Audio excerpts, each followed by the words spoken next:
Ruby Odisha blog লাইফে আপনাদের আমি স্বাগত করতেছি। চলে এসেছি আজকে আমি আরেকটা নতুন ব্লগ নিয়ে। এমনকি আপনারা সবাই তো জানেন আজকে অনেক বড় একটা দিন, আজকে রথযাত্রা। আমাদের এখানে না একটা মঠ আছে, ওই মঠে না মঠের ঠাকুর 3 ঠাকুর আজকে রথে করে বেরাবেন।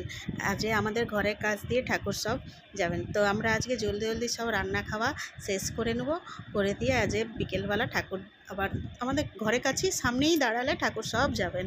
কি মানে এত সুন্দর লাগে দেখতে। চলুন তবে ঠিক আছে।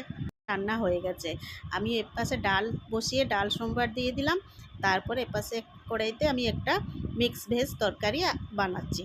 মিক্স ভেজ তরকারিতে আমি আগে কুমড়ো, আলু, বেগুন সব প্রকার সবজি দিয়ে ওটাকে আগে তেলে ভেজে নেব।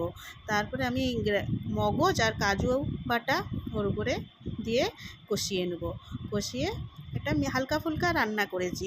আজকে যে হালকা ফুলকা রান্না করেছি জানেন, আমার ছোটো মেয়ের একদমই পছন্দ হবে না। ও সবসময় ফিশ, নলে ডিম, নলে চিকেন। ও আজ এটা না মোটেই খেতে চায় না। এমনি হালকা ফুলকা রান্না করলে মোটেই খেতে চায় না, এত মানে ও ওই হয়রান করে। আর বড় মেয়ে কিছু হয়রান করে না, ও চুপচাপ খেয়ে নেবে। আর তারপরে ওর শরীরটাও ভালো নেই, ওর গলার মধ্যে কী সব হয়েছে আজকে ঠান্ডাতে। এত কি হয়েছে, ডাক্তার দেখিয়ে মেডিসিন দিয়েছি যে অনেক কষ্ট পাচ্ছে, দিয়ে খেতেও গিলতে পারছে না। দেখি, ভেজ খাবি না? ভেজ খাবি না তো কি খাবি? হ্যাঁ, খালি শসা খাবে? আজ তো চিকেন হয়নি, কি করবো? ফিস হয়নি, চিকেন হয়নি, কি হবে? খেয়ে নিবে না মেঘা? শোন তো একটু কথা শোন। মারবি আমাকে?